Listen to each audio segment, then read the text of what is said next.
Let's decorate a bat cookie. This cookie is 1 out of 5 in the beginner vampire cookie set. To start, we are going to make the bat transfers. This is how you have those beautiful bat designs without having any sort of projector or different way to freehand them onto a cookie. That feels insane. I could never freehand a bat like this onto a cookie. So this template for the bats is included in the free guide for the whole cookie set. You can find that in the description below. You can print it off. It also includes the template for the vampire fangs and mouth design, and there's 3 bats for this cookie. There's 3 bat transfers for this cookie, so you're not just having the same looking bat for every cookie. Grab a piece of parchment paper, put it on top of the template, outline the template with the, not outline the template, outline the bat shape with your black icing and then fill it in. And then any of the details, like if the bat ears aren't coming out right, if you're not getting the points on the wings, use your scribe to move the icing around and work for you. While those icing transfers are drying on your parchment paper, you want them to completely dry. You can move on to the other cookie steps. We're going to take the blue and outline the cookie with that blue icing. This is actually a clear example of how you can just cut the size of your piping bag to meet your needs.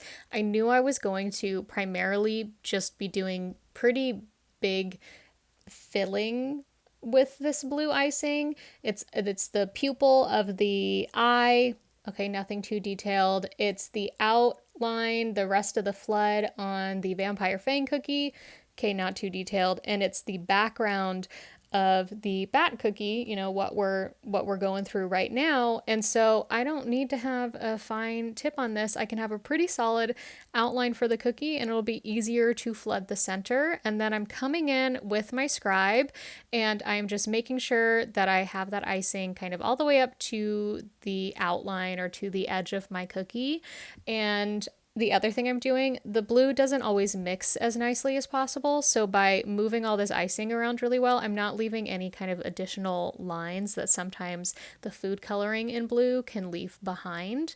And then I'm gonna set it aside, let it dry. You can see it mattified a little bit, and I'm gonna take those dried icing transfers. So if you're doing the full beginner vampire cookie set, you can do all the cookies and then finalize the bats on this cookie. Otherwise, I would give your icing transfers like an hour to dry before you try and move them. They'll come off of your parchment paper incredibly easily. Like moving the parchment paper, they will just kind of fall off of it when they're dried, and that's how you know they're dry.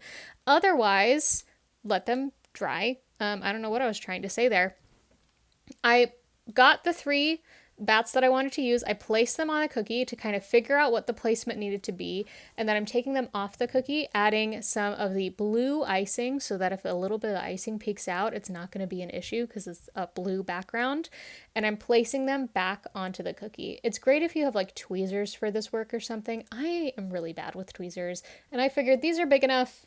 They don't have to be super precise. It's not going to be a big deal.